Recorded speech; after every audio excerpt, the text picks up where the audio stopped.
Carol Muske-Dukes chips away at the sealed vault of our literary heritage, not to destroy it, but to open it up, to make room for others in a new freedom.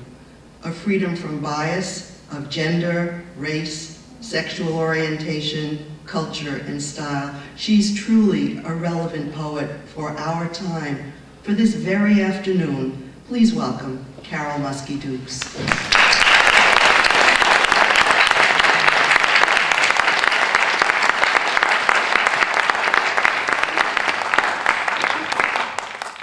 Beirut, 1983. The baby was lifted in its flowing shroud and carried through the red-lit streets, floating above the raised fists of men in headcloths. The wrapped body, a cloud, pall burden so light it seemed weightless, crowning the mad cortege. That shape, once living in her arms, that shape I mirrored, newborn at my breast, shroud so light it became an unsupportable weight. As time fell open before me, I saw the street going up in flames, but couldn't see in the cloud of fire her face. What dark veil or wall of men hid her? Time opened to the images of men. I couldn't see her, just her grief, unraveling shape, white streaming from the breast. That cloud of chance, bitter witness to the small shroud held high. She stood away from the fiery street, the monument of her shadow, that weighted absence. Who shrugged the machine gun's weight, wrenched from her the stopped heart? Which man explained their intent? Did she cry out over street sounds unheard as they lifted the bloodied shape from her embrace?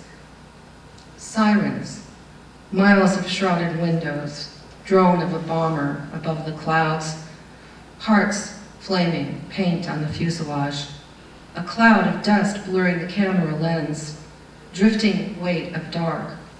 Night shoulders the remains of day, shroud-lit moon.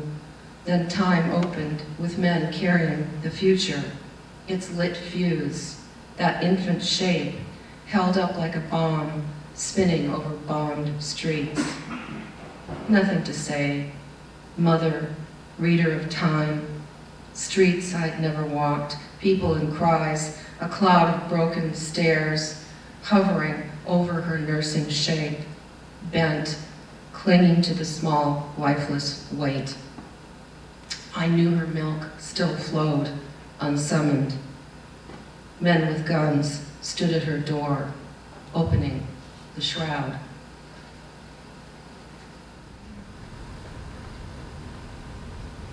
And just a short poem, which is dedicated to a friend of mine who was in Iraq, in Iraq and Afghanistan for a while, Lieutenant Colonel Edward Ledford. He's now back.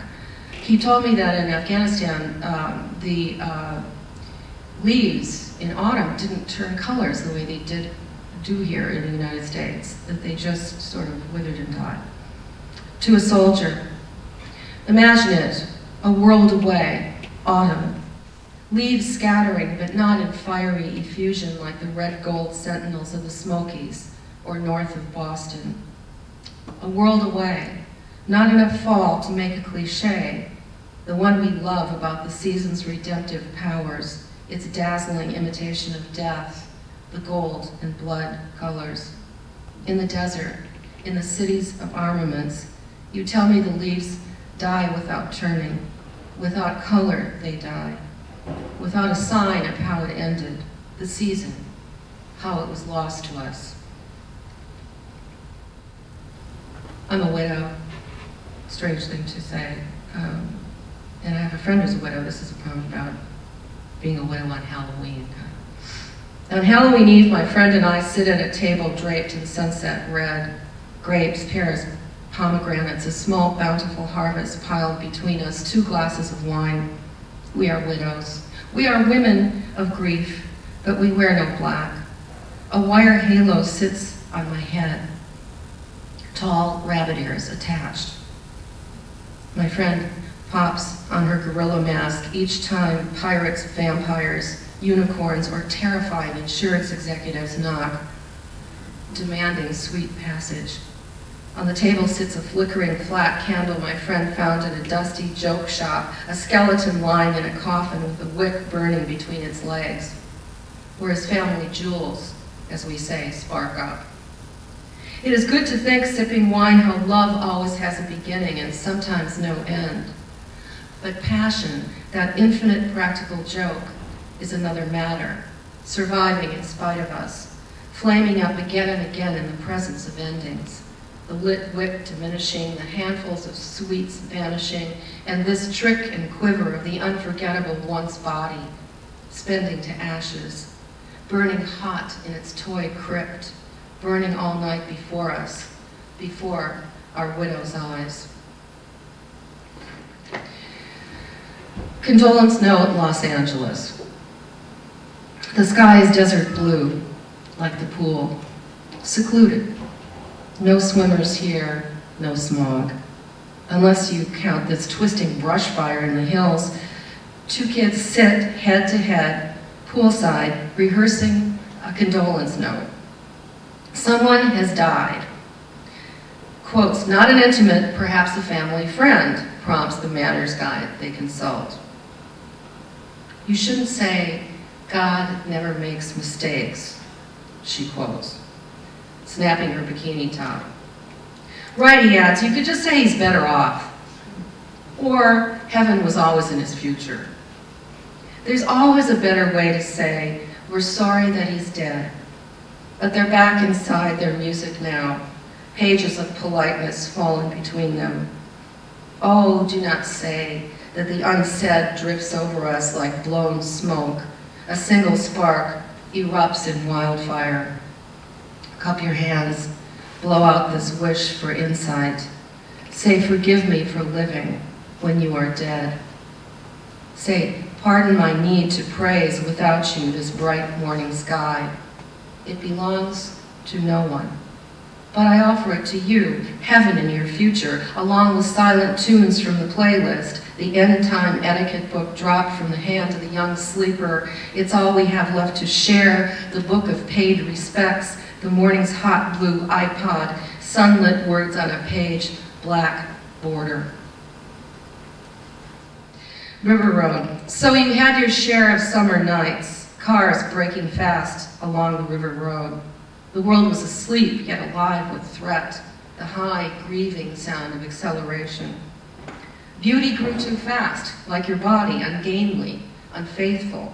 Along the river road there were nodding lilacs. Every intersection dangerous, your life dangerous, but you didn't know then how damage is made.